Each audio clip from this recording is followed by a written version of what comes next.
and it's still warm. Right, let me get fired up. Boom, boom, boom, boom, boom. We have a very different pie today, believe me. Right, where are we? There we go. Okay, let's see who's in the workshop on this reasonably chilly morning. Simon, morning Andy and crew. Good morning, Simon. Welcome back, matey, for probably the 100th time you've joined us on a live stream, I would say. Very regular viewer. Thank you, Simon. And many, many comments. Roger Heaps, morning Andy and crew. Good morning, Roger. How's life on the farm? Hope all is well. Connor K, morning Andy and crew. Good morning, Connor. Ships ahoy, eh? Now, skip aheads. Don't know where that came from. Oh, went to go see a movie last night. I don't know if you've seen it already or not. Smile. Weird movie. Weird movie. Now, Sheldon, morning Andy, and Mrs. Mechanic and crew. Good morning, Sheldon.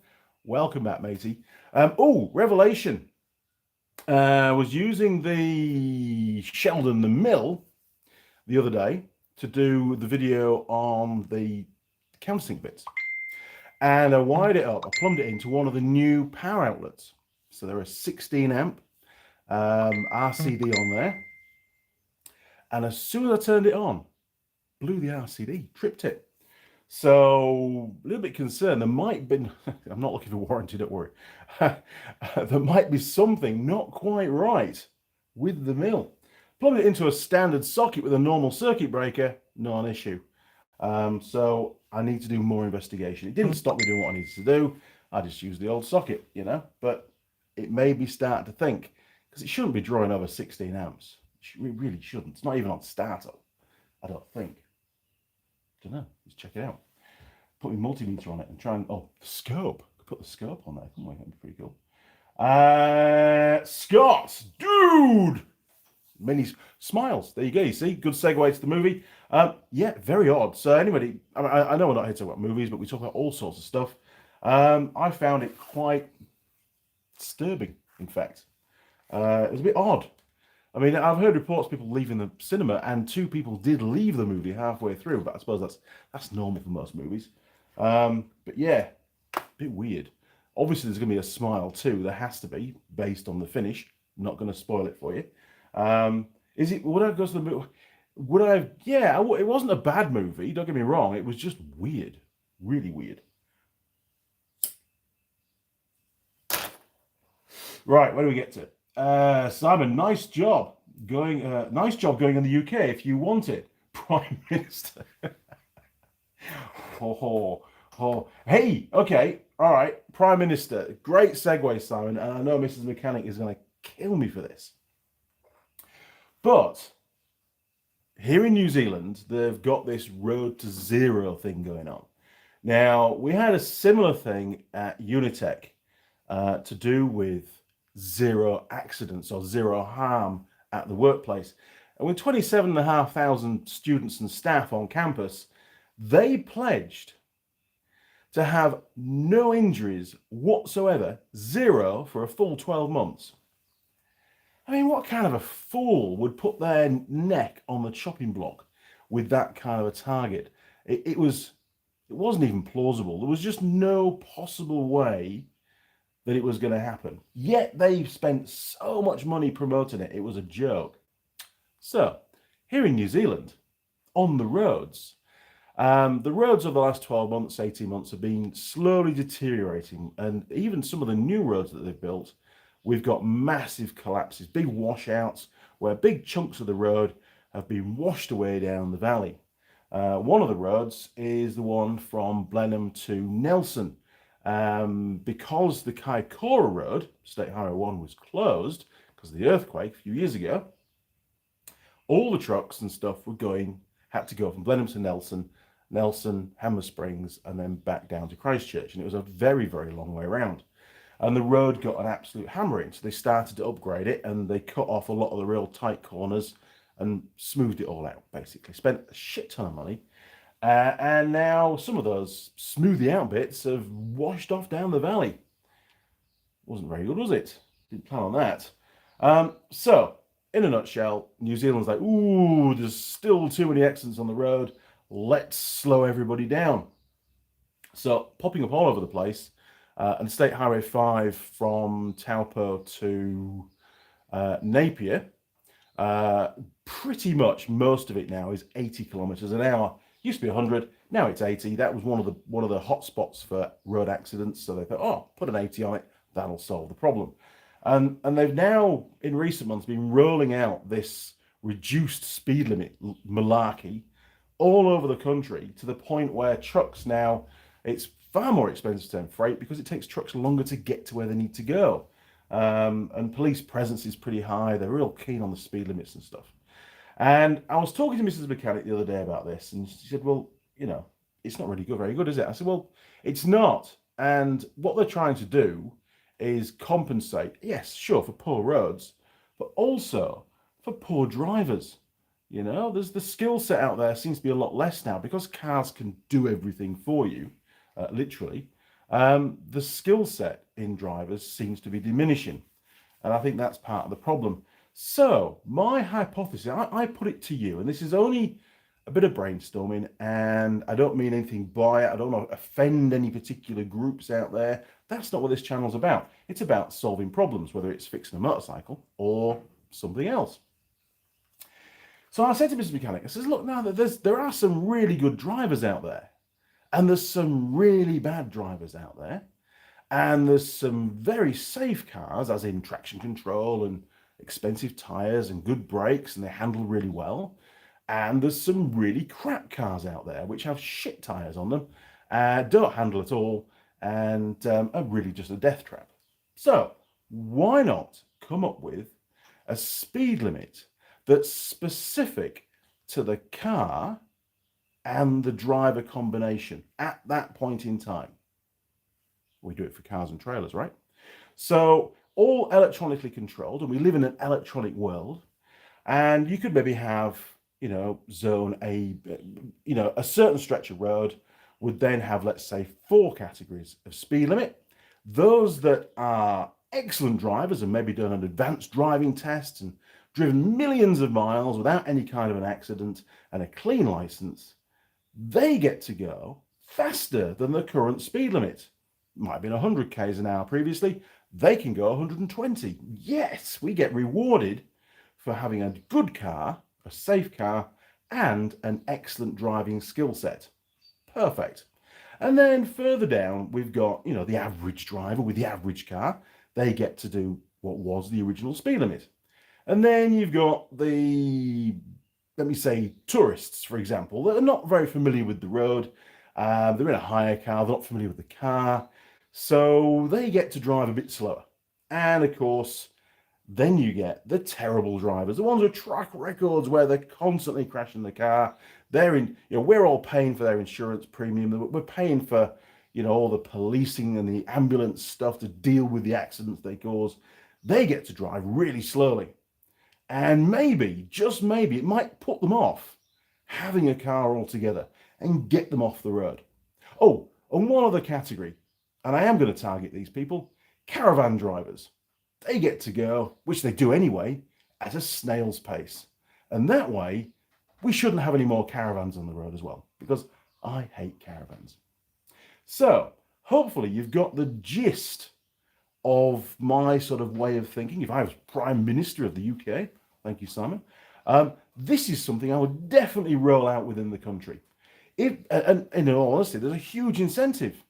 If you can prove yourself to be a safe driver for a period of time and maybe do an advanced driving course, you can then go faster on the road. I mean, what a brilliant reward for a driver. Have a think about it. Let me know what you think.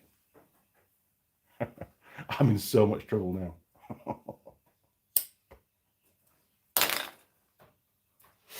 So I was having a bit of a rant, but I thought it was a really good idea. Right. Bear with me. Oh, what's the audio and visual like?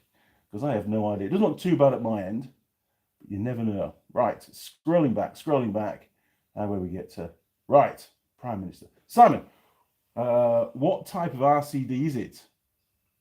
I don't know. I really don't know. I'll have to, I don't know, Go and have a look. But not today. I can't go outside today. There's too many blue bikes around. Sheldon, must be cold this morning. He's freezing. Freezing. What are you on about? There's a little bit of, you know, I wouldn't say it's that cold this morning. The sun's out, but it's a bit nippy. There's a chill in the air. How's that? UK mechanic, last week you mentioned getting a diagnostic machine when you get the new Suzuki for Mrs. Mechanic. Yes, January is the plan. I would personally recommend the G-Scan 2. It's extremely good for nearly all Jap manufacturers. Right, thank you very much for that, UK mechanic. Let me take a photo of that, because I always struggle to find these comments afterwards. I know that they're there, but I struggle. So if it goes in my phone, then there we go. Then we've got it. Perfect. JJ, morning Andy and crew. Good morning, JJ. Big thumbs up. Cheers, matey. Kev Straw, Monochrome Racing. Morning to you, Andy and crew, but it's evening in the UK. It's always evening in the UK when I do my live streams. I've tried to change it. It doesn't work. UK mechanic, I personally have a G-Scan 2 and I've used it for my business for a number of years. It even has a 2-channel scope and pulse. That's really cool, actually. And pulse generation. And what's the scope like? I mean, obviously I've got the Pico anyway, so it'd be useful, you know, as a maybe an initial start before you pull the Pico out and get it all set up. But what's the sample rate like on the scope compared to the Pico? I mean, probably isn't anything like it, but just out of interest, if you know what it is. Roger Heaps, what does Roger have to say? The gravel road to my house has just gone from 100 kilometers to 60. I'm sure it will save many lives. New Zealand is infamous for its gravel road network, and it brings a tear to my eye every time they tarmac one of them, or in this case, put a stupid speed limit on it. I mean, how are our up-and-coming, budding, enthusiastic new rally drivers ever going to be able to go out and practice on the gravel roads to become world-class rally drivers with speed limits of 60 kilometers an hour? It's not going to happen, is it? I mean, they don't think of the bigger picture. They really don't. 60 k's an hour. Dumbasses. JJ, hit the like, yo. Cheers, JJ. Jane Governor. Hello, Andy. How is everybody doing? We are doing just fine. I'm on a roll this morning. We're going to start a huge conversation, I'm sure, about Andy's new plans for speed limits here in New Zealand, because it's beyond the joke at the moment. Richard Perry. Morning, Andy and crew. Good morning, Richard. Welcome back to the workshop, sir. Simon, so do you propose to enforce it with, say, different coloured red plates? Registration? Yes, that's exactly what I said to Emma. So, you know, different category. I mean, yes, you could give them a different coloured plate, but and obviously Mr. Policeman would need to know what category each vehicle and its driver fell into as he's there with his little speed gun or whatever. But you know, as cars are evolving very, very quickly now, a lot of cars have, you know, inbuilt computers and communication devices and stuff, and it really wouldn't be difficult to have some kind of a transpondery thing in there that gives off a signal and can also read what zone of road section that the car's going down at the time, and to advise the driver on the dash of their particular speed limit. You know, and it could have little icons to go with it. You know, you could have the guy that can go really fast. You could have a drag car there, you know, with some little speedy shutter lines next to it, indicating he's going very fast. And then for the caravan drivers, you could have like a little snail pop up next to the speed limit, just to make it a bit more fun. You know, Elon Musk, I'm sure he'd come up with some great icons for that kind of stuff. But you know, all electronically controlled, so there wouldn't actually need to be any speed limit signs anymore. It would just be electronic zones.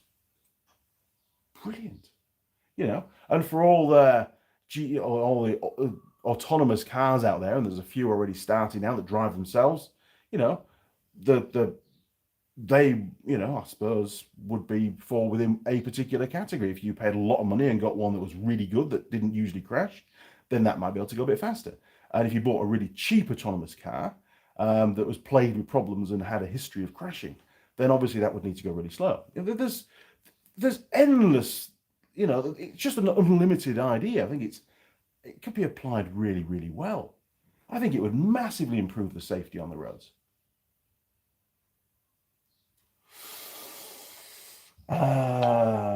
So yeah, I think initially there's obviously going to be a transition period, and obviously some vehicles, wouldn't have that electronic element because there's lots of old cars on the road as well. Yes, maybe a different coloured number plate, or we've got the little learner plates, so you could have your own personal coloured, even just a coloured disc or something like that, and the colour relates to how fast you can go or what category of driver you fall into, and then the policeman would know on that stretch of road where he's set his little speed gun up that anybody with a green circle on their car can only go 60 k's an hour, and if that a green single car's gone over 60, they get a ticket.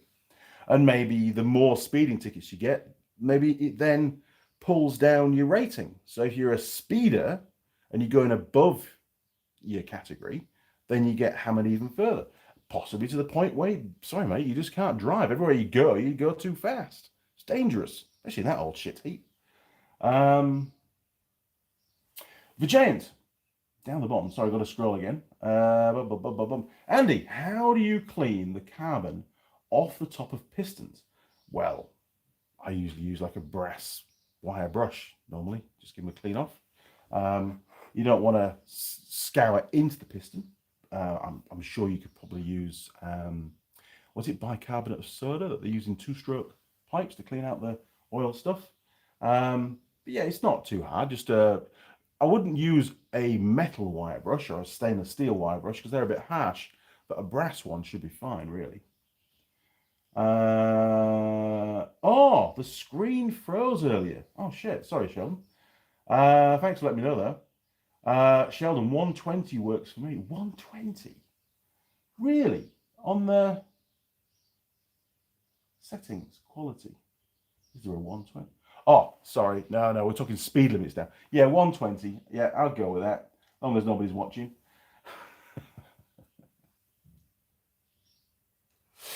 Now, of course, for motorcycles, they'd be in a category of their own, and unlimited. Clearly, that will be by far the safest, because you've also got to put into perspective here. You're on the road for a shorter period of time, so therefore it must be safer. There's less time for you to have an accident, surely. For motorcyclists, obviously, nobody else. Right. UK Mechanic, the scope isn't as good as the Pico. I wouldn't expect it to be fair. Pico's have really set the bar very, very high, especially the new one. But good for quick general use when you don't need to go too in depth. That's right. As it's relatively easy to set up. It also, and plus you've already got it out because you're doing a scan and things to get some direction. It also has an inbuilt automotive multimeter. Bloody hell, that's a really good tool, actually. I will look into that. Oh my word! What the hell? Steve! Evening, Andy. Hope you're all well. First time turning the YouTube on in months. Steve, welcome back. What the hell? We have missed you, matey. We've missed you an awful lot. And on a regular basis, we've been talking about you and how you are and if you're okay and that kind of stuff. And we really didn't know. And we fully respected your privacy, or at least I did, and I'm sure many of the viewers did. You've been on the road to recovery, and I sincerely hope that you are well and truly along that road now. Awesome, absolutely awesome to see that little logo pop up on the screen. Welcome back, Steve. And we mean that from the center of our hearts, Simon, hey, Steve, that's right. Good to see you. Absolutely, matey. Scott, Steve, hope you're well, mate. We all do. Smiley face, good man. Pete Woodfine, hi, Andy and crew. Good morning, Pete. Steve, just popped in for a few minutes to say hi. Well, thank you very much for doing that. You've made many viewers' day, to be honest, and we've all been waiting in abeyance for you to come back. And very much, and you know, when you're ready, very much looking forward to your videos coming back. I know it's a huge step, and it's a lot of work, and we don't want to put you under any stress. So we will be here when you're ready. That's really sort of the bottom line. Don't feel in any way pressurized to provide for your viewers. You know, they're all still here, and we'll be here for as long as we need to be. And we're, you know, very much looking forward to seeing you back when you're ready. Peter Swatman. Yeah, hi, Andy and crew. Good morning, Peter. With a slurp of cold coffee. It's getting tepid now. Connor K. Nice idea, Andy, but issues would arise if a car had more than one driver. One very good, one is a new driver, and another one just sucks at driving. Yes, I've already thought of that, Connor, but I didn't mention it. Simple. You get in the car, you just scan your driver's license or something. You know, I mean, we're in an electronic age, and I'm not saying that this is going to happen tomorrow, but I think it's a good idea. And if it was sort of implemented in car design now, and I mean, you know, we live in a, what do they call it, you know, Big Brother world where we're being watched all the time. And I agree, cars have got different drivers, but I think it'd be quite a simple solution would be to have the ability to just scan your driver's license. And then the car knows instantly what category you fall into.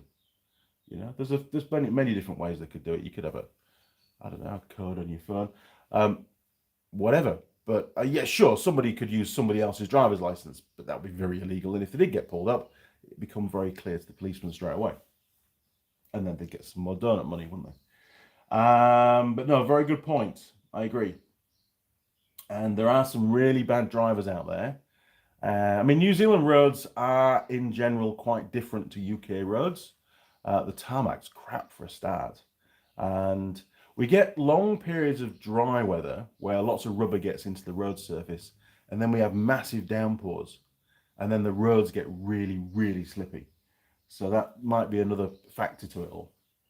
JJ, what about another person driving the car who's a different level to the color of the plate? Yes, I agree. There are technicalities, but you know, it could be mitigated. It may not be a plate. Okay, it could be you know, a lamp on the car, a small light, and LED light. And you've got a range of different colors from LEDs now, and it would just display whatever color is, you know, relevant to the driver at the time.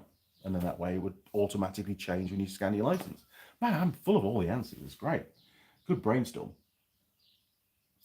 Sheldon, I love your logic on road speeds, especially motorcycles. I thought you'd like that. Daniel Bedell. Hello, mate. Good morning, Daniel. Welcome back, matey. UK Mechanic, feel free to get in touch if you want any more info on the G-Scan 2, although I can only speak about the UK European model. Okay, I will. I'll definitely do that. Thank you. Jim Haynes from the track. Is he at the track today?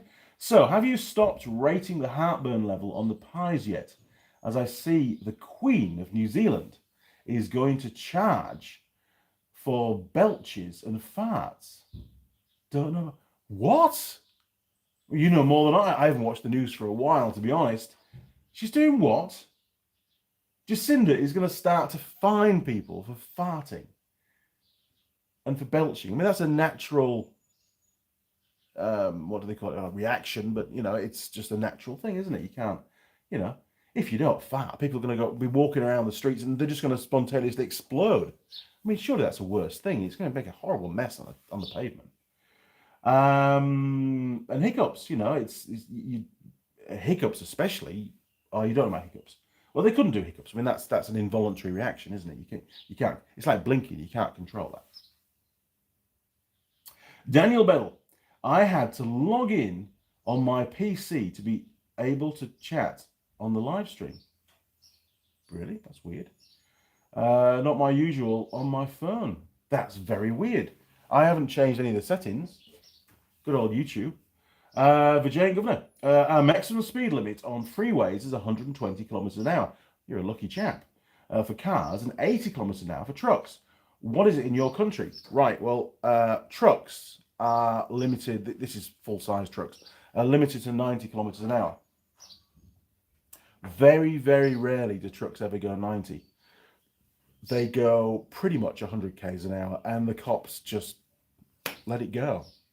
You know, I mean, some truck drivers are not too bad. They'll probably sit about 95, 96, and that's an indicated sort of 102 on my ute, because obviously my ute's overreading. So they are actually speeding. They're not going the true 90 kilometers an hour that they should do. Some trucks are limited, which, you know, they haven't tweaked it either, so they can't go over that. But others, especially the logging trucks, because I think they get paid per load, and there's a lot of logging trucks around New Zealand. They drive like a bat out of hell. If you've got a lot, often they'll be right up your ass trying to get past you, and you're going 100 and they're limited to 90. It's like, what the hell? Especially on the more minor roads where there's less cops around. I would say some of the best truck drivers in New Zealand, as adhering to speed limits, would be the Frontiera fleet. And these are big milk lorries that go around and collect all the moo cow milk through the night as well. They sort of run 24/7, most of them. I'm pretty sure that they are limited, and they're also GPS monitored as well. So I think the driver would get into some pretty serious trouble if he was caught speeding. In fact, I think also they're not even allowed to reverse the trucks anymore. If they go off route, they've got a very strict route. Roger was telling me that he had a milk tanker came in, and it was a new driver, and he overshot the gateway into his farm, and he reversed back, I don't know, 20 meters or something. And these trucks have got like a double pivot on them, so it's a bit more complicated reversing them. And they'd obviously had some problems of trucks going off the road and getting stuck on the grass and things, because they're pretty heavy. And they've been banned. If they have to reverse, they can't. They have to ring up, and some professional driver turns up in a car and will then reverse it. Honestly, what's the world coming to? Obviously, they have lots and lots of depots, so the professional driver's not too far away, hopefully. And this is already on another call out. So yeah, 100 k's an hour. There is actually a couple of motorways, or sections of motorway. One's just outside Hamilton. In fact, they're both just outside Hamilton, where they've got 110. One runs out towards Cambridge this way, which is State Highway 1. And then a section from Hamilton North, State Highway 1, is also 110. I can't remember of any others around the country. I think they're the only two. And they are probably the best sections of motorway we have here, where they're pretty much dead straight, 3 lanes. Is it 3 lanes? I think it's 3 lanes. No, it might be 2 lanes in some places, but it's still 110. But again, the cops are really strict on those sections. If you're caught going over 110, they'll ping you. Yeah, free money, I suppose. But that's what it is. Yeah, a lot of the truck drivers do speed. And nearly everybody that tows a trailer goes 100 k's an hour. There's only me that goes 90. And I much to the annoyance of all the cars behind me, because they're all trying to get past. But I'm at work. I don't need to speed. I'm not being paid to speed. I'm paid to do my job properly. And doing my job properly is driving to the speed limit. I don't see any reason why I should speed. There's no need for it. Save all the speedy stuff from motorcycles, other than the farm special, which it's impossible to speed on it. Pete, belching and farting tax will definitely affect the veg eaters more. Excellent. I like that. That's a good idea. We had I had a student house at college, and what was her name now? I can't remember her name, but she had a mini, a little like a old school mini, and it was like a metallic blue, and she was a veg eater. And man, didn't you know about it? Oh, rough. Never ever accept a lift in her mini. No way, Jose. Hot box fart is what that was. Simon, going back to the mill tripping, the wrong category RCD won't handle the inrush current. I think it's C and D type for larger motors. Cool. I'll speak to the lads that did the work. I mean, it's fine on the air compressors, no bother. But I need to have a look and see what size motor that is compared to the ones on the air compressors. I mean, they're 3 horsepower. Normally 3 horsepower is the limit, but I'll need to check. And to do that, I'll need to move the mill. And to do that, it's not mobile at the moment. The caster wheels have lost all the ball bearings, and the concrete down there is a bit rough as well. So it's a shit to move. So for now, next time I pull it out, I'll check it out. I will. Thank you, Simon. Jim Haynes. If they get this, BS people will be next. Count on it. People, if they get this, BS people will be next. Count on it. Well, okay. Thanks, Jim. John Nuttall. Nice to see Steve back. You're awesome, Steve. He is, and it's great to see him back. He probably tuned out now and having a bit of a rest, but absolutely awesome to see him pop up and to take the time to tune into the live stream. He probably had a bit of a shock because he wouldn't have seen the ponytail like this, I don't think.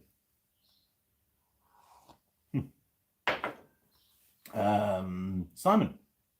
Well, you're doing 90 kilometers an hour as the trailer is overloaded. Yeah, it's not always overloaded. The good news is we are getting a new trailer at work, but it won't be an Ifor Williams because there's no stock in New Zealand and there's a delay of about 6 months. So they've gone for a Brian James trailer. I went down the other day. Actually, another funny little story, actually. So one of my work colleagues works in the sales department. He says, "Oh, you're free on Friday morning?" I says, "Yeah, Friday morning's cool. And we'll go and check out this Brian James trailer." Now, it's a twin axle, not a triaxle, I believe. Yes, it'll only be a twin. It doesn't need to be triaxle. It's, what was the length? 4.7, 4.3, something like that. Flatbed, not a beaver tail, flatbed. Now, they have very similar brakes set up to the Ifor Williams, where each brake, drum brakes, each brake is cable actuated. So if a cable breaks, snaps, you've still got all the other wheels being braked. Whereas a hydraulic brake system, like most trailers here in New Zealand have, you get a hydraulic leak, you've got no trailer brakes. Simple as that. Electric brakes, you get a break in the wiring or a fault, no trailer brakes. So I think the cable ones are the safest. And I've had Ifor Williams trailers for many, many years, and the brakes are fantastic on them, really good. But it's got, I would call it metallastic suspension. I think it was Indispension Units was one of the brands in the UK. I did use some when I built a plant trailer. So basically, you've got a bit of box section. This is the designs vary a bit, but say a bit of box section with a steel square section bar down the middle and rotated by 45 degrees. So you end up with little triangles, and they fill the triangles with some really hard rubber. So basically, there's no leaf springs on them. There's no coil springs. There's no metal springs. It's just the compression of that rubber as the axle twists, and it squashes the rubber, and that gives you suspension.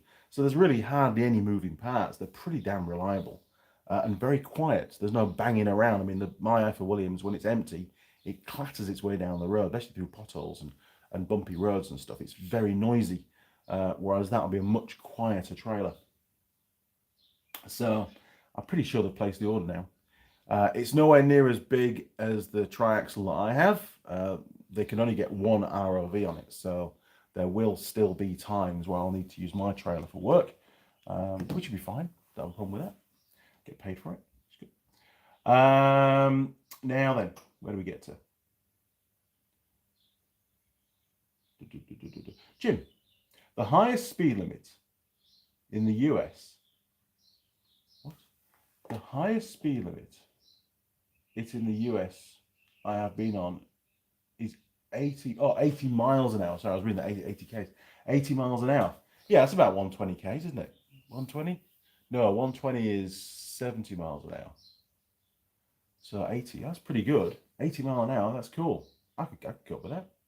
I mean, in the UK, I remember when I was driving in the UK, and I did a lot of driving with a trailer, doing dealer transfers, moving cars around for Dad. And the speed limit on UK motorways at that time was 70 mile an hour, but everybody did 85 miles an hour, and the police didn't bother you. If you were doing more than 85 miles an hour, they used to get pretty grumpy.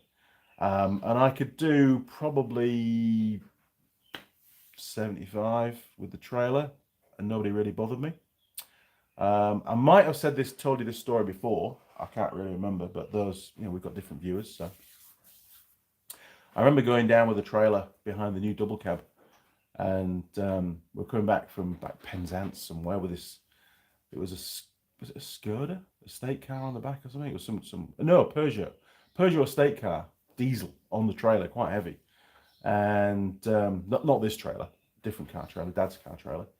And it was about 2-3 o'clock in the morning, and I was doing an indicated 105 mile an hour on the truck. Now, obviously, that wasn't really, maybe 100 mile an hour, for example, or just under. But I was foot to the boards, and I've been coming up the M4, I think it was, foot to the boards, just flat out, nobody around, middle lane, nice smooth tarmac. And I saw these lights pop up in the background, and anyway, they caught me up pretty quick. And I'm like, what that man? He's shifting. Is that guy? T5 traffic cop. So I'm sat there in the car, got my brother fast asleep in the passenger seat, feet on the dash as usual. And I had the window down because I'm trying to stay awake because I was really tired. And I looked across and I'm like, shit. I didn't button off at all. I just kept it hard to the floor, sat there, 105 mile an hour, just gave him a little wave, and he went. And he flashed his little lights a little bit. He just flashed his little lights, but I didn't ease off, so he turned them off again, and he just shook his head and zoomed off. I thought, what a bloke! Cheers, mate. So we just carried on, didn't slow down at all. It's great. Still a very long trip. 927 miles in 23 hours. That was. Yeah, and some of the little roads down in Penzance and that Cornwall, Devon bit, because some of it was all little country lanes, and it was like just as wide as the trailer, and you meet a tractor coming the way, and you spend 10 minutes trying to reverse up to let him past. It was ridiculous. Hang on. Scroll back. Daniel had to start using the fireplace the other day for the first official use of the season. Yes, it's cooling down over there, isn't it? Jim Haynes, you missed my explanation above the other comment. Oh, sorry, mate. Hang on.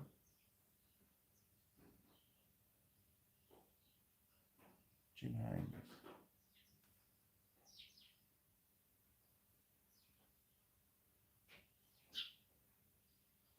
Jim, the last one I can see is if they get this BS, people will be next. Count on it. So I don't quite see how that links into that other one. Sorry, matey, I don't get it. Maybe I'm half asleep. Hang on, John Nuttall. Steve was shocked, as I was, to see that thing in your earlobe. We went out last night. Mrs. Mechanic put some earrings in my ears, and I haven't taken them out yet. So, there you go. I'm sure they'll change at some point. Now then, thank you for that. Cheers, John. Jim Haynes. I was at a race last night in Port Royal, Pennsylvania, helping out another region in our race series by request. It was about 10 degrees above freezing at the end in the mountains. Oh, in the mountains, that'd be cool. Bloody hell, 10 degrees. Bit nippy. Not too cold, though. Igor Zdebroskis. Hello. Seems that I am late today. Sorry, mate, you've got your shades on. You're all good. Must have been a heavy night. UK Mechanic. As a rule of thumb, electric motors are 3.5 times running wattage when they start. 3.5. Sometimes a little higher. And the time frame for the starting load can vary, hence different RCD types of different amps. Good to know. I mean, there's a lot of, drive stuff going on with the mill. So, a lot of resistance. So maybe that had partly to do with it. So maybe the startup current is a lot higher than on the air compressors, maybe. But I was just a bit shocked to see it because I turned it on, it went boop, and then turned straight off again. Like, that's odd. So I went out to check, and sure enough, it had tripped it. And I didn't even bother to try it again. I thought, well, no worries, I'll just plug it into a normal socket. And that's going into a normal 10 amp. It's weird because you can plug it in to a 10 amp multi-board with its own sort of circuit breaker in it, and it doesn't bother it. So maybe the circuit board can cope with a very small period of time where it's, way above the current rating. So that's good to know. I didn't realize it was quite as high as 3.5 times, but We'll have to try if we've got measuring it actually, the scale. Pretty cool. Overbuilt Automotive. Hey, Andy. I ain't stopped in a while for a live stream. No, you haven't. Question. I am liking what I see via internet, but I have not seen one in person. Any thoughts on a Royal Enfield Himalayan? I think I need one ASAP. I've seen a few in the flesh, and that was the first bike that the Itchy Boots YouTube, the lass that does the riding around the world, that was her first bike. So in the first series, she rides one, and it proves pretty reliable. The ones that I've seen here in New Zealand, I've had a good look around. I quite like the old rugged styling to them. I've even considered possibly even buying one, but it'd be way down my list. What's going on? Somebody sent me a thingy. There we go. No, right, it's just notification. They're not the best quality bikes. I was speaking to a mechanic that does work on them, and he was saying that they have a few silly faults, and the quality of the metal isn't really as good as Japanese stuff. But for the money, great little second bike, I think. I don't think you'd be disappointed. I don't. I'm tempted. I mean, the fuel injection, all that kind of stuff. So they've got some modern element to them as well. What do they like for parts? I mean, Royal Enfield's been around for a while. Parts supply should be okay. One of the dealers that I know is MCR down in Dunedin. That's where I was looking at the bike when I was there. I don't see any problems with them. I think it's definitely worth a go, actually. Oh, hang on. Remind me tomorrow. Every time that comes up. Now then. Yeah, I think you should get one and try it, because if you don't like it, you can always sell it again. Whether you get a new one or a second-hand one, I don't know. Maybe warranty would be a good thing on it, so maybe a new one. The Giant Governor, Andy, what's the pie? Holy crap. Totally forgot about the pie. Let's get the pie in. We're already 42 minutes in. Right, this is... Oh, it's a lasagna pie. There, look, bottom of the bag. Lasagna pie. And it's from that Patiki Bakery, Lamb's Pies. Bit confusing, Patiki Bakery and Lamb's Pies. I don't know why they've got two different names on there. It confused the crap out of me the other week. We'll get rid of that. Now, I had to defrost this in the microwave this morning, so hopefully it's going to be all right. So, there you go. That's what we've got. And there's a quick spin around the pie. Lots of flaky pastry. I'm about ready for my breakfast now, actually. Good stuff. Base is looking really good. Lid's looking pretty good. That's the bit I've just eaten. It was some kind of liney thing of pastry that had fallen off, so rather than it fall on the floor, I ate it. Right. Sorry, Daniel. We'll get rid of that. Turn you around. 3, 2, 1. Boom. Here we go. To the pie warmer. Bum, bum, bum, bum, bum. Look at that. A lasagna pie. And you know it's got to be good, because second time round for lasagna, second heat is always better than the first heat, right? There we go. I know. I haven't cleaned it yet. It's all right. It's extra flavour. Okay, right. Oh, and you might notice the monkey bike is back on the hoist. And I've got the shocks, which means today is the day that I attempt, hopefully they're going to work, to fit the new shocks to the monkey and lower the back end for Mrs. Mechanic. So watch out for the video in the next week or two when it goes out. Probably next week. I'll probably get around to editing it next week. I'll tell you what, it's a cool little bike, isn't it? A very cool little bike. What else? Oh, yes, the thumbnail. So, the plates, they are all done. I'm not going to take you outside, but I sprayed them all yesterday, and they're all hanging up in the rafters under the carport. They're all done. So I think we've done 300 kits now, including the 700 kits. Yeah, so pretty knackered. All the brackets and stuff are actually, they were in there, but they're all in the house. Mrs. Mechanic's been packing them all up ready. So they're all sorted as well. Sorry, a little ad hoc wander around the workshop, because I know you like it. So yeah, things aren't looking too bad. I'm very, very pleased, in fact, that they're all done. Right, turn you around, 3, 2, 1, boom. There we go. Ugh. Is that going to work? That's better, isn't it? Yeah. So really, really pleased that that massive fabrication job. We were talking about it last night over because I went out for a meal last night to celebrate the fact that we'd finished. I mean, we've still got to pack the kits up, but that doesn't take long. That's like a morning's job for Mrs. Mechanic. I assist. She's a lot better at wrapping things up than I am. I don't have the patience for it. We've produced all up about 3,000 pieces that we've had to fabricate in some way. Don't do some work to them. The big plates obviously a lot more work than the smaller stuff. Yeah, but there's been M8, lots and lots of M8 holes to tap.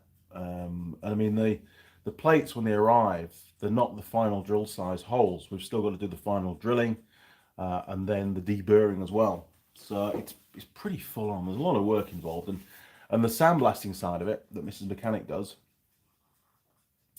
I was telling her we've done 300 kits. That's 600 plates because there's 2 plates per kit, two of the big plates per kit.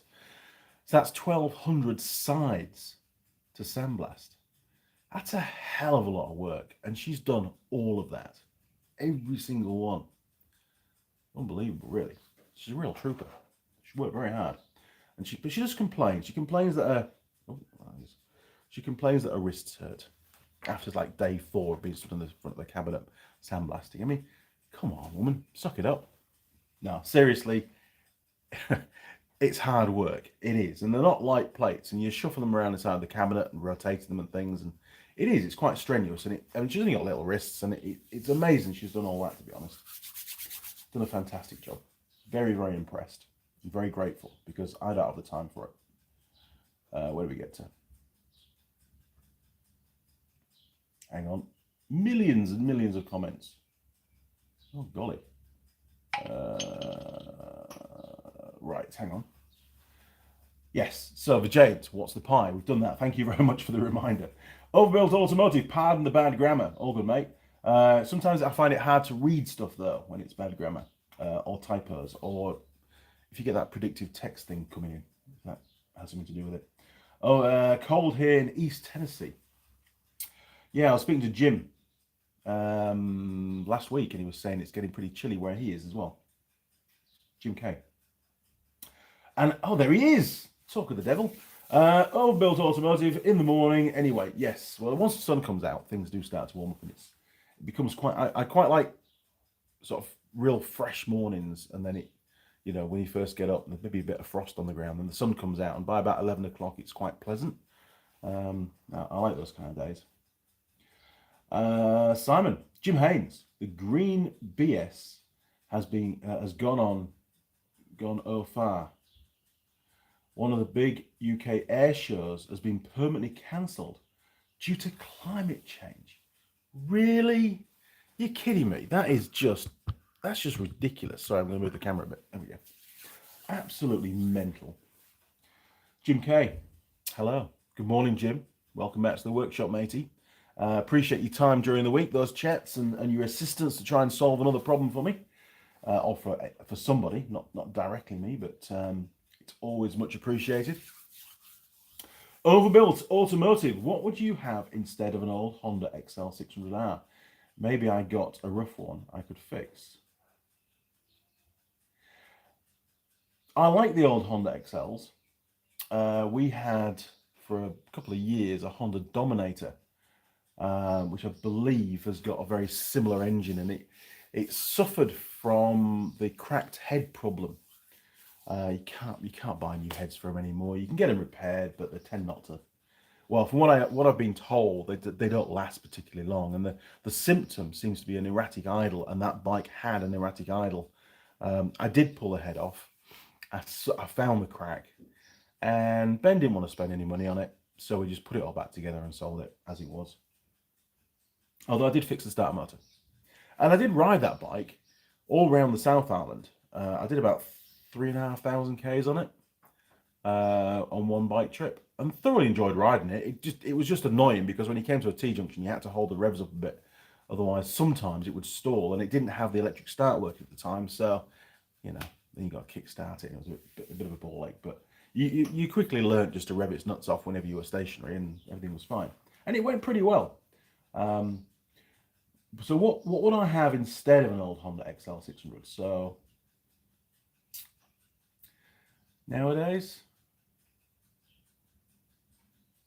well, you wouldn't go far wrong with a T7, to be honest.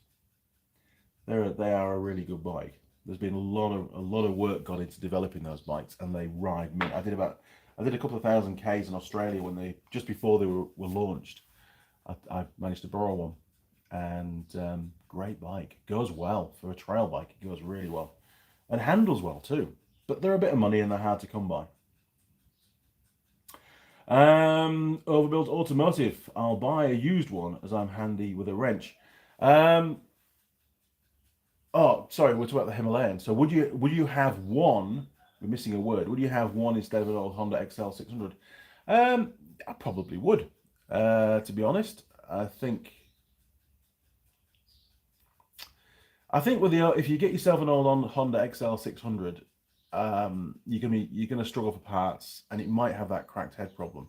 I know the XR had the head problem, and I know the Dominator had the head problem. So I'm assuming the XL shares the same head or a very similar head design. I'd be tempted to go for the Himalayan. Something very different, why not? And you can always flick it on after a year and get something else. Overbuilt automotive. I'll be a used one as I'm handy with a wrench. Yeah, I'd get a second-hand one. That'd be all right. Sheldon, Royal Enfield. Big thumbs down. Lots of known faults. Saw one bloke with steering head off. Really? Surprises me. I mean, that one on Itchy Boots, it did really well. It covered a lot of ground, and she didn't have too many problems with it. John, Simon, look up the Manchester Clean Air Zone BS. Yes. It's gone way too far. I mean, I'm not really in touch with what's going on in the UK, so I appreciate the comments. Here in New Zealand, that the whole thing is just starting, especially with electric cars. It's really starting to take that inertia now. Reduction in speed limits. Sure, it's going to save fuel. I mean, the New Zealand, when there was a fuel shortage, this is before I came to New Zealand, but there was a fuel shortage here. The government reduced speed limits then, and it dramatically reduced the amount of fuel consumption for the country overall. It was quite bizarre. So obviously we're going to use a bit less fuel, which I suppose should make the fuel cheaper. Less demand, right? It's not going to happen. No. The Giant. What engine do you suggest for a go-kart for an adult? Depends what kind of go-kart you want. I mean, there's lots of different options. Are we talking a go-kart for on a tarmac track? You sort of can your original style go-kart for racing? I mean, whatever it is, it's got to be two-stroke, right? Power to weight. More fun. But then again, I've seen go-karts with like a inline four, like an old R1 engine or something like that in it, or a Hayabusa engine. Man, they go well. They go really well. Probably too well. But I'd definitely be looking at two-stroke for power to weight, whether it's on or off-road go-kart, to be honest. I think it'd be more fun. But if you want to, it depends on what you're building, the style of go-kart that you're building. If you want more off-road, as in really rugged terrain where you're going over rocks and stuff, and you want to be going quite slow, and you want the ability of torque, then you want to go for a four-stroke, and you want really just one cylinder, so you get maximum torque, just for rumbling over the rocks and things, for rock crawling and slow speed but high load situations. Two-strokes would be crap for that, but two-stroke would be good fun in an open field when you're racing around like a grass track.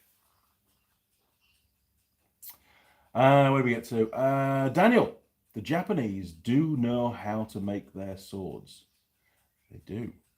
I was watching, great segue again, I was watching a series of James May in Japan. And he went to an old samurai, guy that made old samurai swords. And he said it would take him 18 months to make one sword. 18 months? Seriously? But man, didn't they look good when they were finished. Absolutely phenomenal. They do know how to make their swords. Overbuilt Automotive, 20918, and newer. Hey, and newer supposed to be better. Hang on. I think you mean 2018. I think we've got an extra digit in there. So 2018 and newer, supposed to be better fit and finish. Here, safe than web. Says the web on the Royal Enfield. Well, the one that I inspected was probably a 2020, the one that I had a look at. So that stands to reason. The mechanic that worked on it, he said, look, you know, there are a few issues. There are some bits they could make a lot better. But for the money, for what they cost, not a bad machine, really, for the money. I imagine they're going to plummet in price. You know, when you buy a new one, it's going to depreciate pretty quick because there's not, here at least in New Zealand, there's not that much demand for them. Not really. Yeah, so got it. Thank you. Simon, John Nuttall, Newcastle, Gateshead have done the same. Funny how money can fix holes in the ozone. It is, isn't it? It doesn't go anywhere near the ozone. Overbuilt Automotive, yeah, faults on India versus Japan is no shock at all. No, I mean, they're never going to be built to the Japanese quality. It's just not going to happen. And I mean, let's face it, Japanese quality as well isn't what we saw as Japanese quality 20 or 30 years ago. And even with cars, everything we buy now, unless you pay an astronomical amount of money for it, and even then it's probably dubious, everything we buy, doesn't matter what you buy, seems to not be of as high a quality, especially when it comes to vehicles. And it's very sad, to be honest. UK Mechanic, come on everyone, hit the like button. Only 3, what? Oh, 17 now, I'm way behind. Yes, we've got 29 viewers, 17 likes, so some of you need to get your finger out and click that like button. Simon, Virginia Governor, Banshee 3. Yes, a Banshee 350 will be much fun, Simon. You are absolutely right.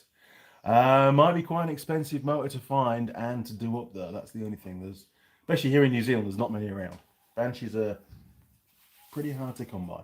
I know where one is, and it was used for oval racing, and it's yellow, and it's got a chromed frame. And yes, I'm trying to buy it, and I've been trying to buy it for the last 5 years as soon as I spotted it. But he won't sell it to me. It just sits in a barn covered in dust. But I'm working on it. Maybe, just maybe, because Ben's always wanted one. And it's got longer swing arms on one side for doing oval racing and stuff, and different rear axle and things. But he's got all the original parts, so it can be put back to standard. And Ben wants a Banshee. I'd like a Banshee. It'd be a cool bike. So I'm working on it. So watch this space. Obviously, I can't do any videos on it until, well, you know. But it'll be in the fold. It'll be here. And that's far better than it being somewhere else, right? So I'm working on it. Good idea there. Daniel, okay, so I had to reboot my phone, and now I have my comment section back for the live stream. So it was a phone issue. I think I've had that before with my phone, actually.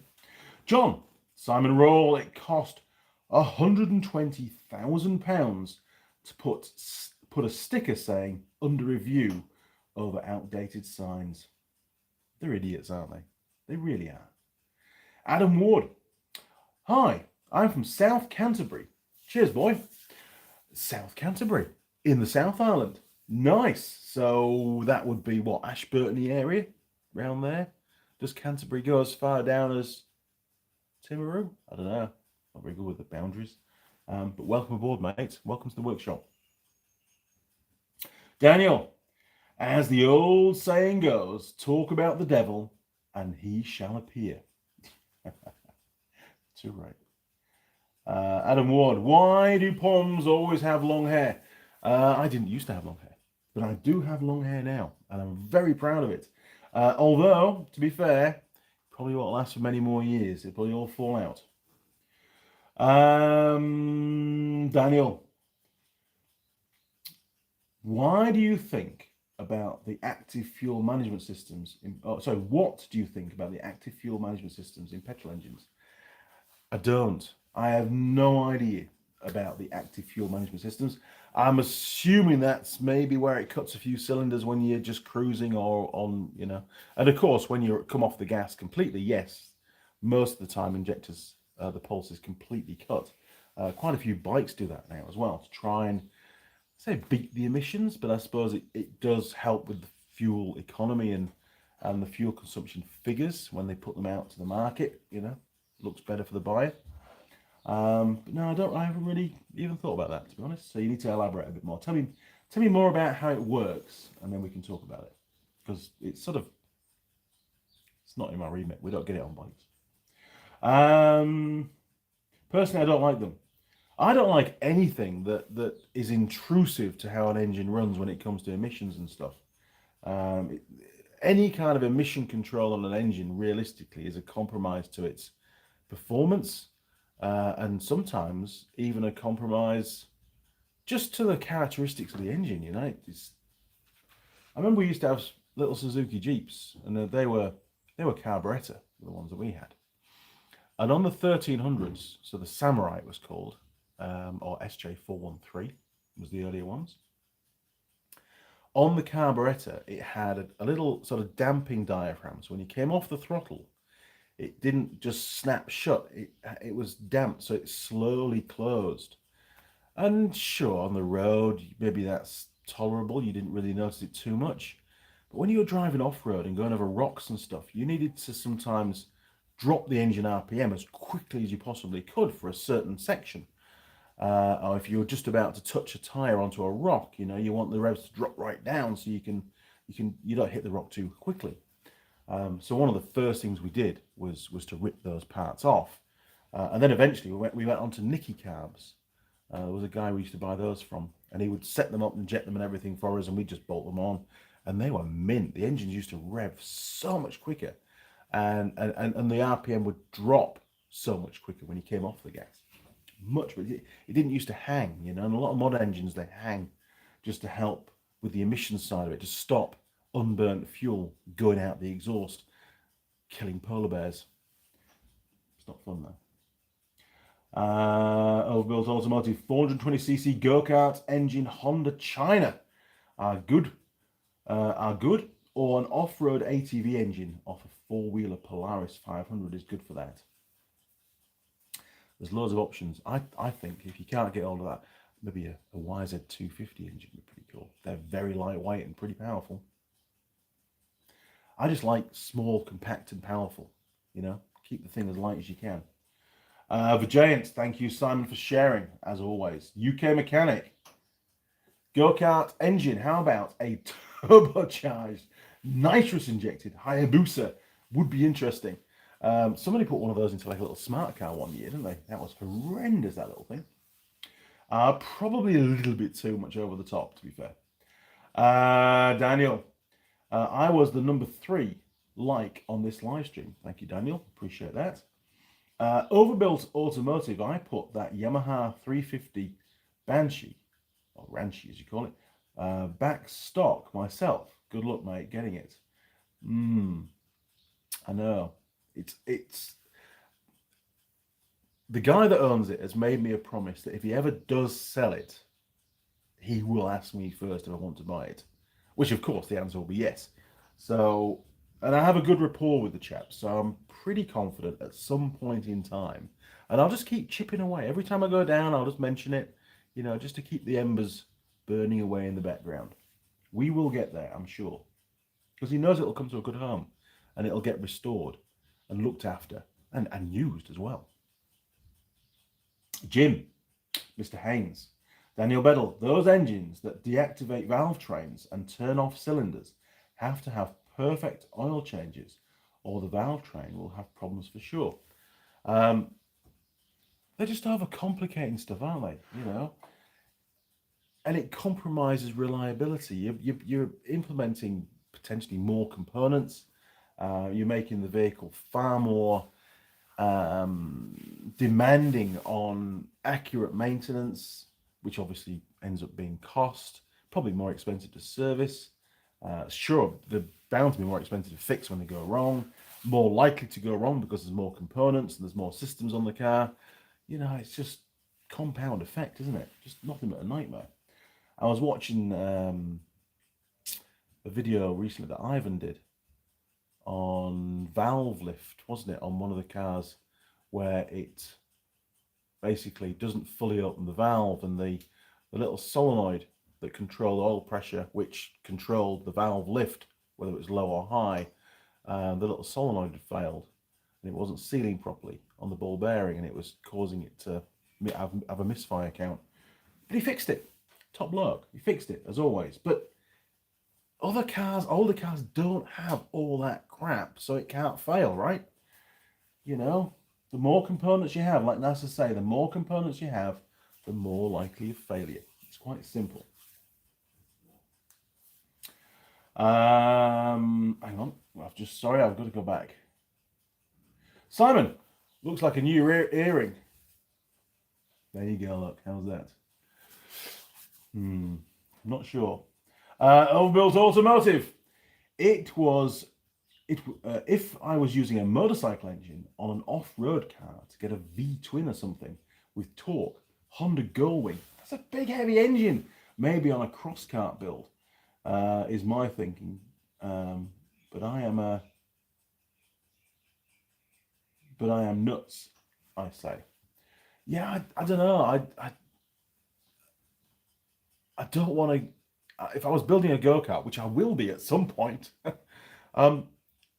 light, power to weight, small engine, high power output. Yeah, I know it requires more maintenance and bits and pieces, but realistically, how many hours do you really clock up driving a go-kart?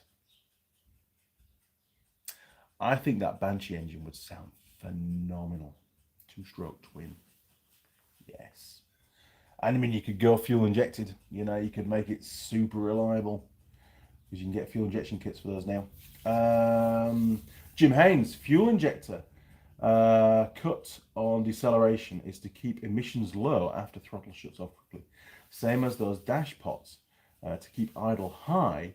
Dash pot, that was it, on decel. Stop sudden rich mixture out of the pipe. Exactly. But only for the polar bears, right? You wouldn't find a dash pot on a race car, obviously, you know. Ooh, right, pie is almost ready. 2 minutes, let it settle, and I'll sit, should I say, and then we'll have the pie and we'll do the review. And we haven't done this pie before. If you just joined us, we've got a lasagna pie. Never done a lasagna pie before, from the Patiki Bakery, also known as lamb's pies. Very confusing. Okay, where do we get to? So yeah, I'm not a fan of all this additional systems and gubbins to help the polar bears. But I understand why it needs to happen, but it's just annoying.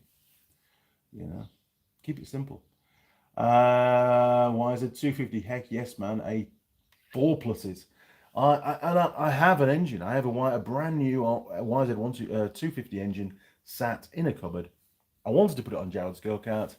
He won't let me. He says, no, the kids can't have that on there. So he's bought himself another, I think it's a little Briggs & Stratton engine, you know, with the centrifugal clutch thingy on it and stuff. So eventually we'll get it done. One day.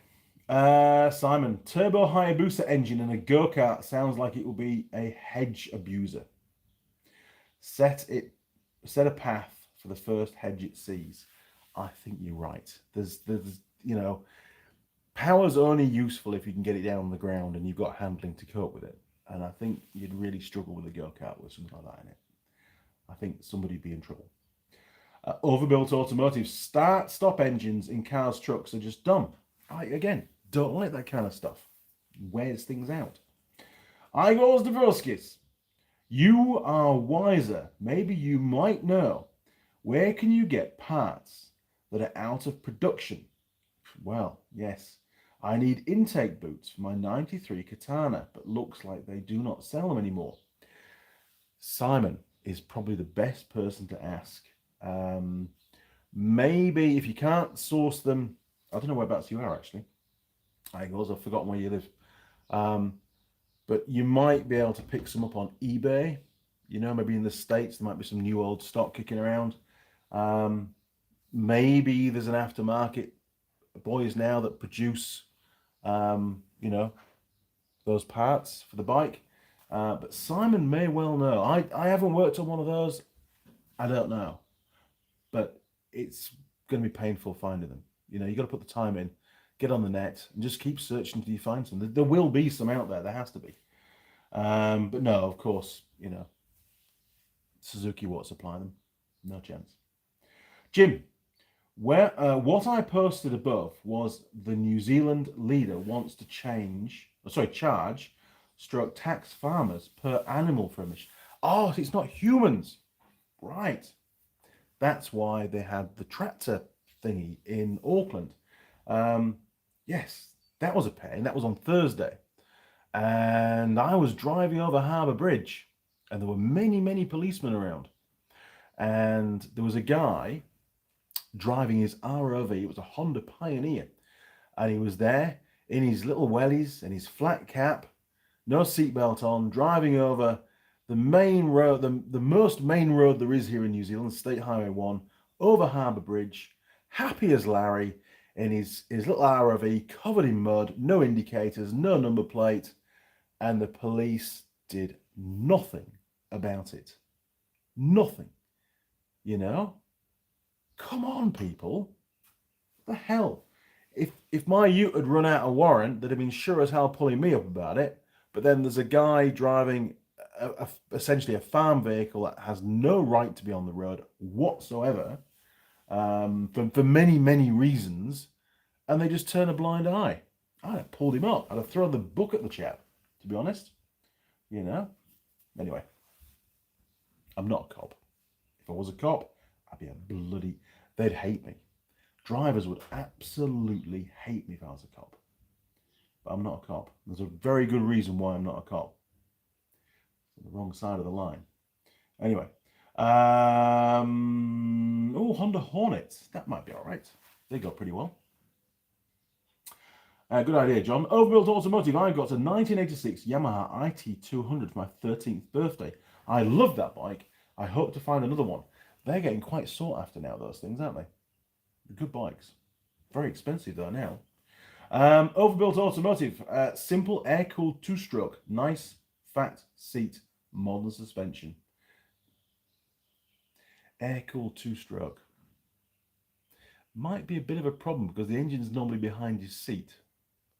It's not going to get a lot of airflow. I think you'd need to go liquid-cooled. And I mean, don't forget, you know, liquid-cooled engines, far better control on engine temperature. Engine tolerances can be a lot closer, and therefore high performance.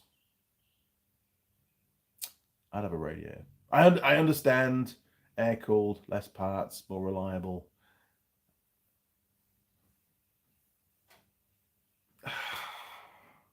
You've got me on that one. Can't comment. Right, let's go and get the pie.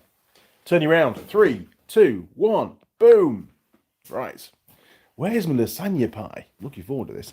I said to Mrs. Mechanic, I won't be long doing the live stream, honey. Then I can fit those shocks to your little bike and we can go for a ride. And here we are, still just about to start eating the pie. And we're an hour and 13 minutes in. What the hell? Right, I'm holding it a bit precariously because the side where my thumb is has just collapsed in. That's not good, is it? Right, we'll stick it on there. Look. Turn you around. 3, 2, 1. Boom. Okay. Right. Something like that. That'll do. Oh. Where do we get to? Simon, I goes Dvoskis. Can you give me a part number? I'll see what I can find. You see, Simon, helpful chap. Thank you, Simon. And they may not all be the same, right? There could be different ones for the outside 2 cylinders and different ones for the inside 2. So make sure you get all the part numbers. Ooh, burp. Jim, not humans yet, but just wait. The governments never stop anymore. They come up with some really dumb ideas these days, don't they? Really, really dumb stuff. Overbuilt Automotive, no air-cooled on a cart. For sure, liquid-cooled, I agree. I think so. I think a liquid-cooled engine. I think this day and age, sure, you need a radiator somewhere, but you can have a cooling fan on it, and you can control engine temperature. And also, you know when it's getting too hot. With an air-cooled engine, you've got no idea.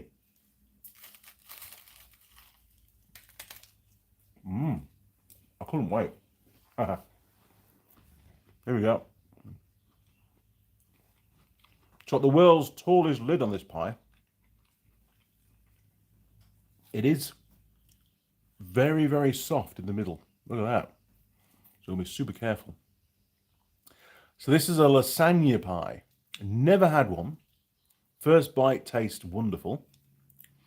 Yeah, we've got some pretty serious cracking going on there. So I might have to hold it in the vertical orientation for this particular pie, just to take some pressure off the base. Now, this pie is from, for those that have just joined us, there you go, look, from Patiki Bakery, and it's a lasagna pie. Very nice. Okay, the puff pastry is ridiculous on the top. Look at that. It's probably about 15 mil high, half an inch high of just air gap. But anyway, right, what do we get to? Igor Zabowski, Simon Roll, partner was out. Straight up, good man. Jim Haynes, some Fiat engines don't have intake valve tray. Okay. They have a block that has electronic control. Really, they've already got the electronic control hydraulic valves. Wow. Was it Kronenberg, one of the race car or supercar companies? They were developing solenoid controlled valves, weren't they? I saw a documentary on that a few years ago.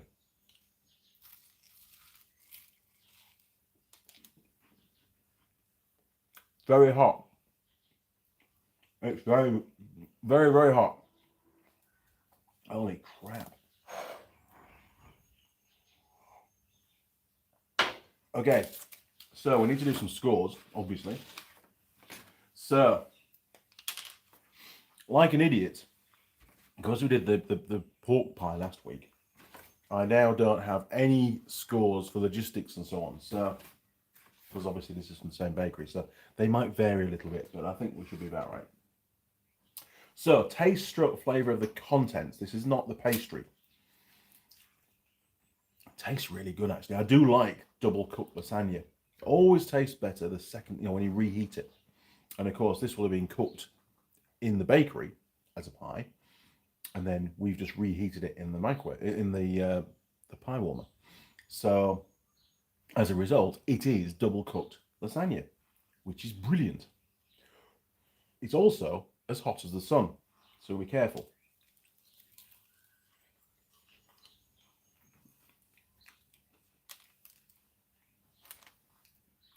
I mean, it's a very different kind of flavour to get in a pie. It's something you wouldn't normally expect, but as a lasagna pie, it tastes good. So, taste, flavour, contents. It's very difficult being the first ever lasagna pie, but I'm going to try and sort of use my extensive knowledge of lasagna flavours for this, because that is the contents. I'm going to give it a 7. I've tasted better lasagnas, so I'm going to give it a 7, right? Okay, structure falling apart. It's not doing very well. I'm going to be very careful here. We've got pretty serious cracks going on the base. There's a bit of fallout on the bench with the puff pastry, but it's not doing too badly. But the whole pie is actually quite fluid. I'm going to be very careful. At the moment, it's still, does its job. But I think one wrong move, and we can end up with a pie that rips open and the lasagna falls out. So, not ideal. I'm going to score it. What do I do? I think we'll score it a 5 for now. Sort of midway. That score may drop. We'll see. Now, next one is runnability test. So 45 degrees, 30 seconds. This may not go well. Don't want it to fall in the coffee. Right, we're just going to... Oh, look at that. We've got some flow. I'm only about 25 degrees. I'm going to stop there. It's pretty fluid in there.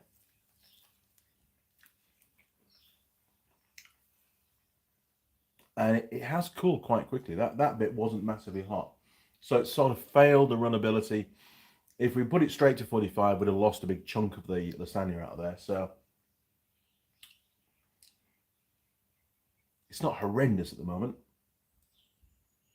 3, 2, 3. We'll give it a 3. Again, it might change as we get further into the pie. Meat quality. Well, let's hold that in abeyance for a little bit because I've only eaten a bit of the meat, and if I get any real gristly bits, that's going to affect the score. Pie to crust ratio. Well, the base is incredibly thin. It's probably only about 3 millimeters, if that. It's like a 2-layer pastry on the base. Half of it is real, it's dark brown, it's quite crusty and very brittle. And then we've got like a yellowy sort of layer, the inner layer of pastry, which is just there, look, sticking out the side. Oh, geez. That's a lot more flexible. But overall, the sides are very thick. Shame they didn't put a bit more pastry on the base because it would have saved this. Sides are about 8 to 10 mil in thickness. We're very careful with this pie. There, look. I mean, I am handling it a lot more than I would if I was just going to eat it, so we've got to bear that in mind. Pie to crust ratio. There's a lot of filling. I'm going to give it an 8. I think it deserves an 8. There's a lot of filling there, which is what we want. Now, availability logistics. I remember this one. This comes from first burp. The Pateki Bakery in Taupo. They have 2 bakeries in Taupo and only in Taupo, so they get 2 out of 10. I remember that bit. Pastry taste rating. Okay, let's do a bit of pastry. We'll steal that bit off there, look.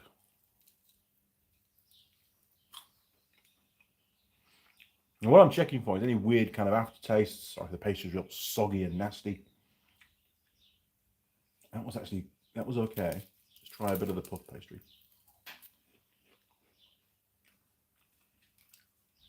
Hey, it's not bad. It's not bad. It's really starting to break up now on me.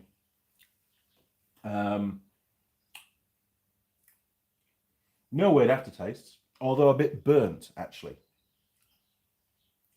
That could have been me because it wasn't burnt at the start, so maybe I overcooked it a little bit. We have a 7. We've had better. I'm going to leave it a 7. Still tasty when cold. It's not cold yet. I need some more bites. It's falling apart on me. Wow. You could not eat this in your car. No way. There's all sorts of things falling off it. We've got lasagna trying to escape out of the base. We've got a massive crack going on. We've got puff pastry flying all over the place. This could very easily be a pie-tastrophe.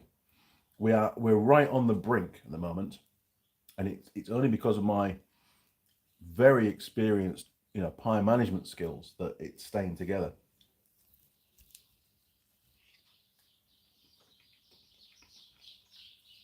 Wow, there you go. Look at that for the inside. Monstrous amount of filling. The filling, just to give you some idea of scale, that is probably 30 to 35 millimeters deep of filling. And the pie across is about 90 millimeters. There's a lot of volume of lasagna in here. A lot. And to be fair, given the very, very thin casing on the pie and the fluidity of the contents, it's doing a remarkable job to even stay together.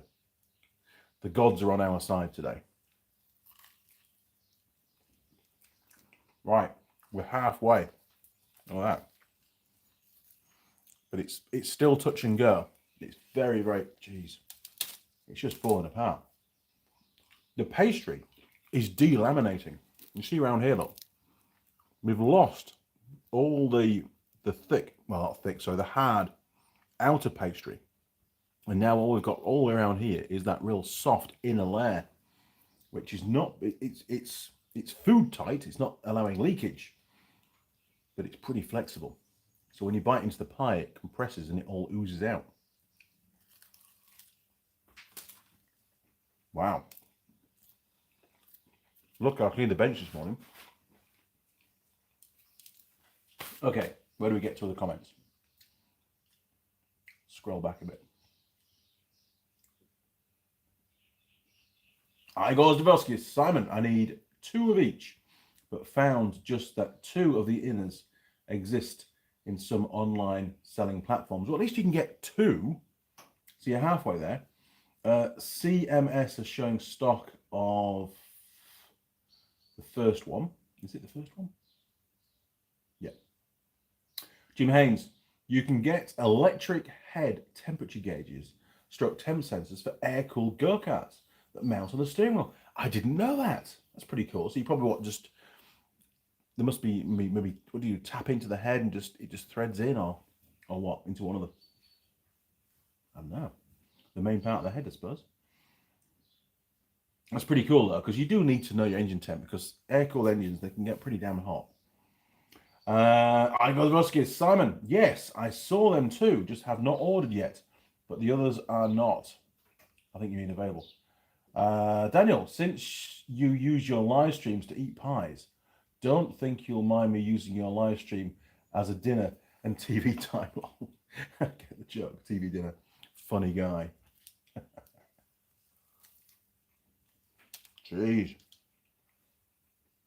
It's a good job Mr. Ratty's not around anymore. Okay. Simon, looks like the parts can be ordered from Suzuki new. What? Well, there you go. If you can get them from Suzuki, you're laughing. Wow. This is quite messy. It's not the messiest pie I've had, but there's a lot of oil in the lasagna, and that's acting as a lubricant, and everything's flowing around. Right, okay. Pie is stabilized. It is tasty, I'll give you that. Right. Overbuilt Automotive, looks yummy. It is very tasty. I got Simon, sorry for my question, but how do I do that? I have never ordered anything from Suzuki themselves. You'll need to go through a dealer. Go find your local Suzuki dealer. You may even find a dealer that has the online ability, so you can just order it online and they'll ship it to you. Suzuki. If you get stuck, I know a good Suzuki dealer. I know a really good Suzuki dealer, actually. I know a couple of them. Okay, we're going in. What are we on now? Packaging design. Okay, let me just get rid of the crumbs. Yeah, it was pretty bad. Gotta sweep the floor now. Mrs. Mechanic swept the whole workshop yesterday. Oops. So packaging design, it is just a paper bag, but they have put a bit of thought into it. They've gone onto Google and downloaded a picture of a pie. Well done. It's got the addresses of the two pie places, so when you get hungry and you're in Taupo and you rummage around in the glove box of the truck and you find an old packet, you'll go, oh, we've got an address. We'll go there. We'll get a pie. So what are we going to give them for that? Packaging design, probably about 8 minutes on Photoshop to design that, if that. Wow. Holy crap.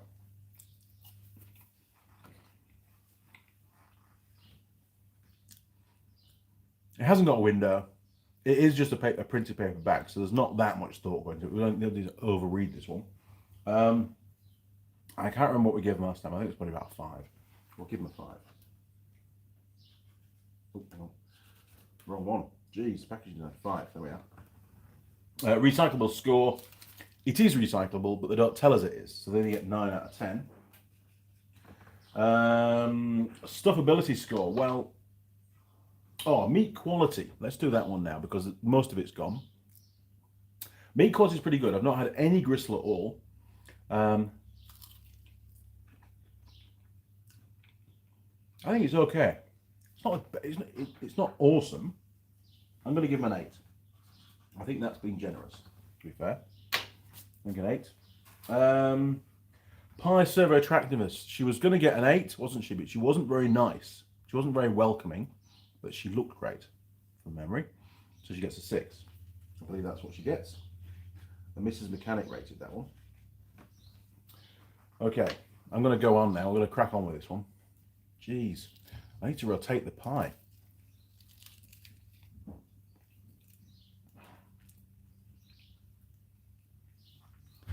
It's got an unprecedented amount of the white saucy stuff going on now. That's about 20 mil thickness.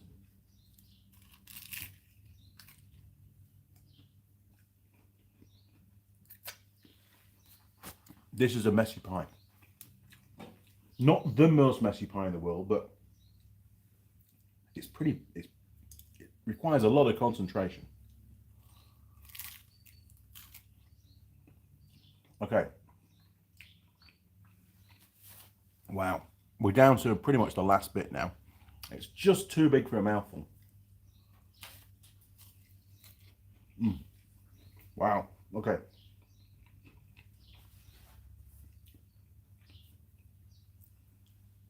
Pretty tasty though, but it's not cold. It's still got some heat to it.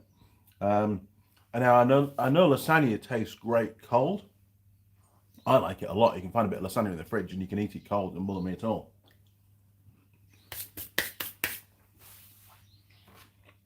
So,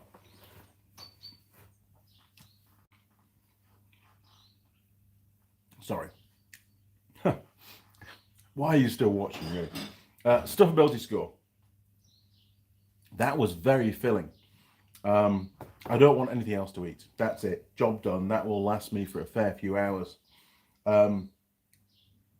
So, it's done its job. It's done its job really, really well. If I was still hungry, it would get less points.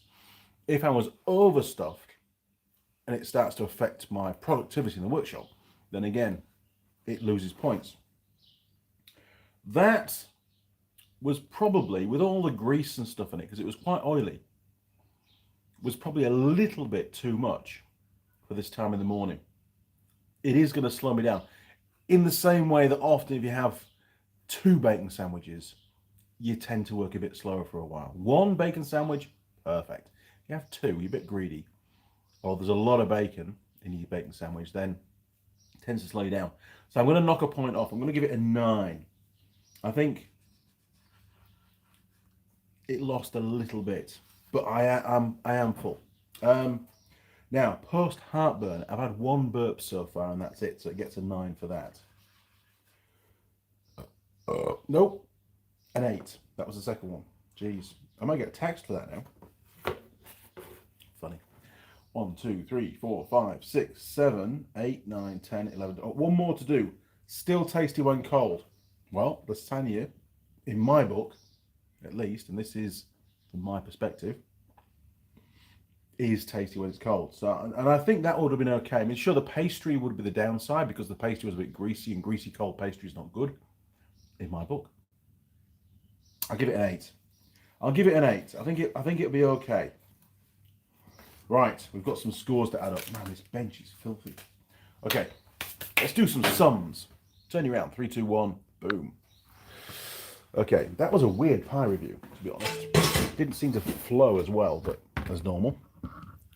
It is what it is. Right, okay, you gotta help me with the maths now. Okay, so 12, 15, 23, 31, 33, 40, 48, 53, 62, 70, 79, 85. That's a pretty much run-of-the-mill score, isn't it? Is that right? So just double check. So that's 12. It is 12. 15, 21, 29,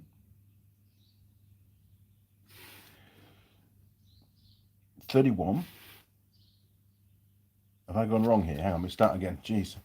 12, 15, 23, 31, that's right, 33, 40, 48, 53, 62, 70, 79, 85. Yeah, so we're right, 85. Jeez, thought I was losing my mind for a second then.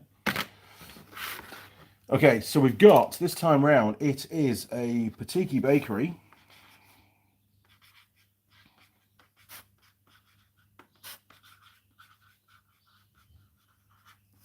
And it's a Lasagna.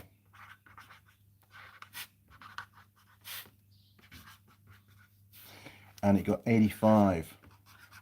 So it was a bit greasy. And fell apart.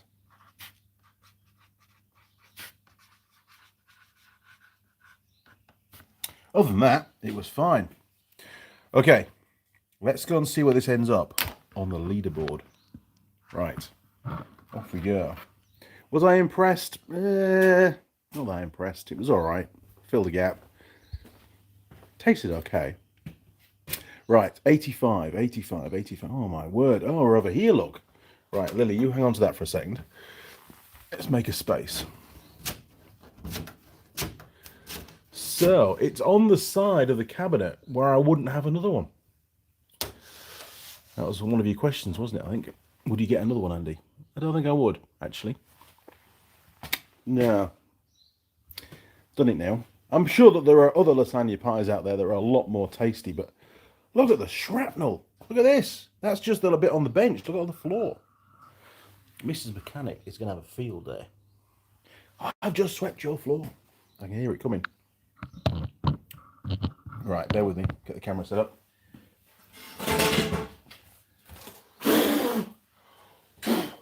Okay. Oh, God. Making a mess this morning. Oh, she's going to go mental. Right, get your level. That's definitely not level, Andy. There we go. Right. Jeez. There's even bits in my coffee. My cold coffee. Right, time for a cigarette, and then we'll have to call it a day, I think, because I've got stuff to do. I've got a video to make.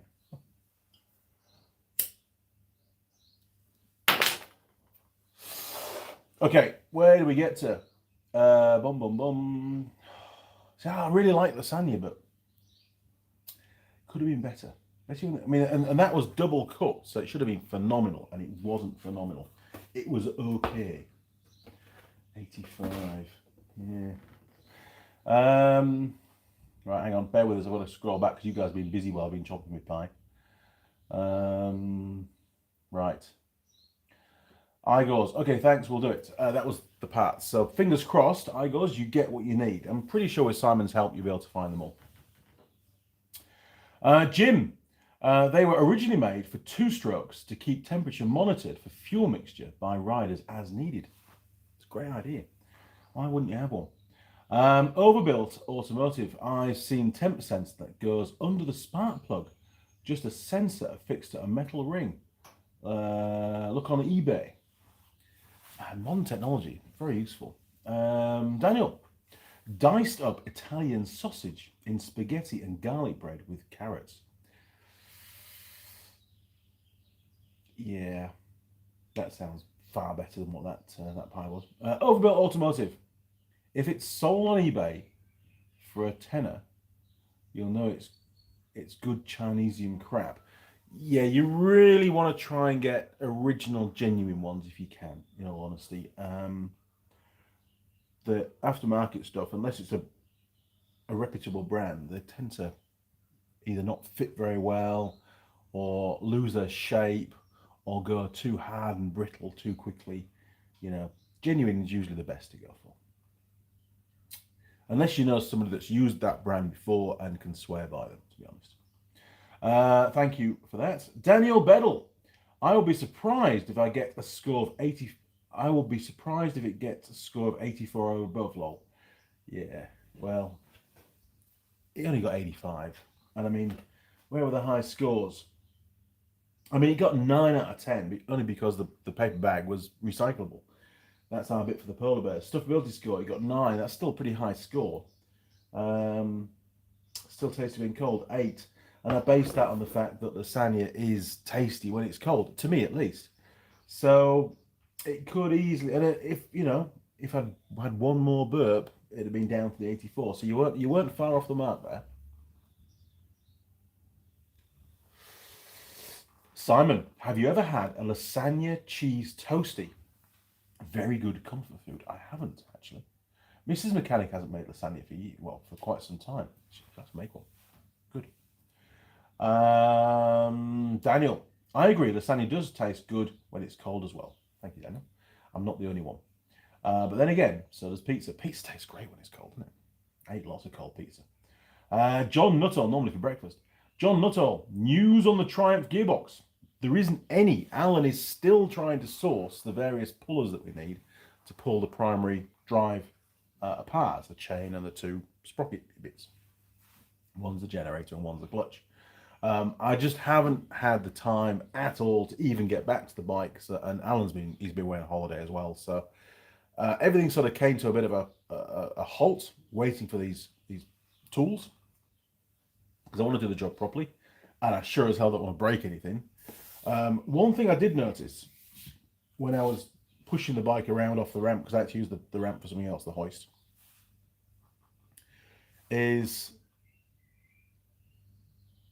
even though the majority of the gearbox is already out and in a drawer somewhere, it didn't want to be pushed. It kept engaging drive to the crank, which I thought was a bit weird, but it must just be the design of the gearbox. I've not looked at the manual. I've not regarding that specific issue. I just took the chain off. Yeah, I need to move the bike around. Didn't like the fact it was hard to push, and trying to rotate the engine on some occasions probably wouldn't be doing the gears any good because they'd be out of alignment. So I just took the chain off, which was easy, and I'm pleased I did, because the split link was knackered. Absolutely, that must have been used like 20 or 30 times. The little spring clip was so loose I could flick it off my thumb. So we found another death-defying fault on the bike. So to be getting either a brand new chain or at least a brand new split link on it. And yes, I'll install it the correct way around, and that'll be in a video. It won't just be a video on fitting a split link. Oh, actually, I should do one, because probably quite a popular video, how to fit a split link to a chain. There you go, 5-minute video. Probably get quite a few views. Now, and the monkey bike is still too high for Mrs. Mechanic. There's an aftermarket. Oh, there is an aftermarket lower seat. Oh, I didn't know that. That's good to know, because I didn't really want to modify the original seat, because there's no going back.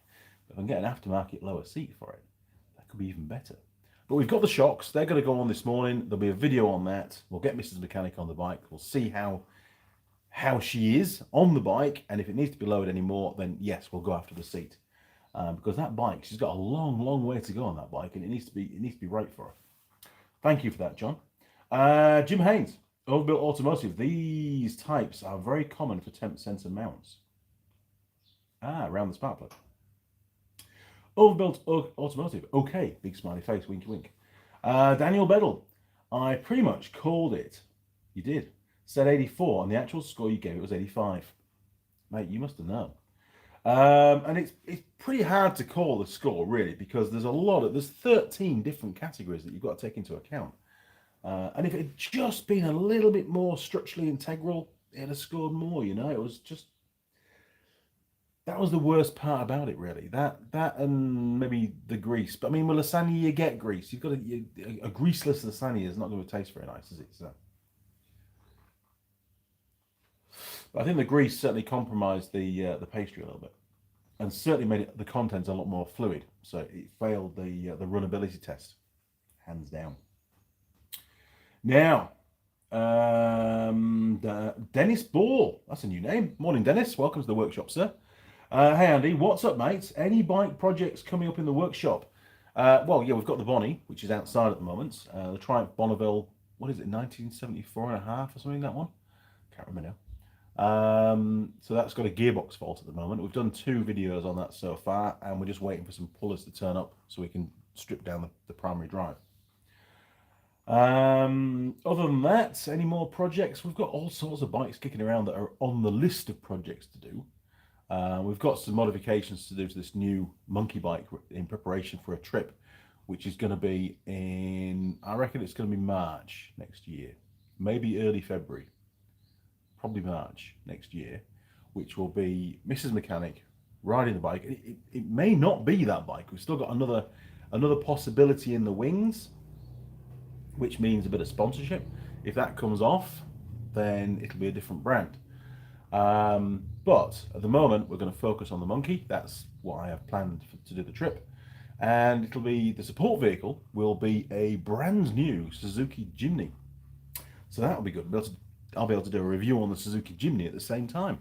So like doing 2 videos in one. just for those that aren't aware, I did a trip in January on a Suzuki DR200 farm special, all the way from Cape Reinga to Bluff, just shy of 4,000 Ks, mainly gravel roads and mountain tracks and bits and pieces. That's going to be very shortly edited into a series, and the first episode we have planned for release as a Christmas special. So that will be, I know you've been waiting in the wings for this to come out, and I'm really excited now to see things start to get a bit more momentum. I've still got some work myself to do. I've got to do some voiceovers and stuff to go in the video over the CB radio, so it sounds like I'm on the bike, because some of the audio is a bit crap when I'm at high speed. So we're gonna dub that in essentially to try and improve the quality of the video. And also give you a bit more history about some of the places we're going through as well, which can be dropped in while there are shots of me riding the bike, so to speak, down a highway or something. So I can talk about bits, and it'll just build the episode into more interest rather than just the bike itself. There'll be a bit of New Zealand in there. Ooh, where do we get to?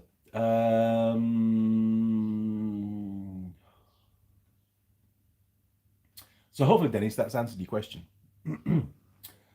Now then, where do we get to? Daniel, I'm pretty good at judging food. You are. You're better than I am, to be honest. And I've watched you do these pie videos pretty much from the first one. So maybe I'm getting a bit predictable. Who knows? We have done pie videos for a long time, haven't we? Will it ever stop? Don't know. Might have to lose some weight, though.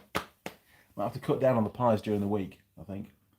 Simon, the spark plug temp sensor. Sure, the Chinese CN make a PTC resistor work right. I said some irony there, tongue in cheek. Daniel Bell, yeah, I've gotten to be pretty good at it. You have. Overbuilt Automotive, be nice. Good luck on your projects, man. Just watch out for rabbit attack. Sheep. What? Lol. Watch Black Sheep, New Zealand. I've seen it, and it's bloody awesome. If you haven't seen Black Sheep, the movie, watch it. It's classic. There's a lot of New Zealand stuff in there as well, and it's a funny movie. You've got to watch it. I'm sure it'll be on some streaming service, or maybe even on YouTube. Who knows? But it's very good. Overbuilt Automotive. Got to run by. Okay, see you around Overbuilt Automotive. Have fun. Enjoy your week. Simon, did you get one of them Tool advent calendars for Christmas? No, not yet, but I will be. Dennis Ball, brilliant. I'll be looking forward to the trip videos. Me too. Cheers for the other videos as well. Cheers, Dennis. Appreciate it. Overbuilt Automotive, 1992, Dead Alive. Watch that. Dead Alive. I will. I'll do that. You get the camera. Hang on. Bear with me, people. Bear with me. I don't want selfie. What's going on there? Right. Perfect. Peter Jackson's second movie. It's in my top 5 list. Wow, that will be good. Okay, crew, I think we're about there. Thank you all very much for watching. Really appreciate your support, as always. Interesting pie review. Don't think I'll be having another one of those.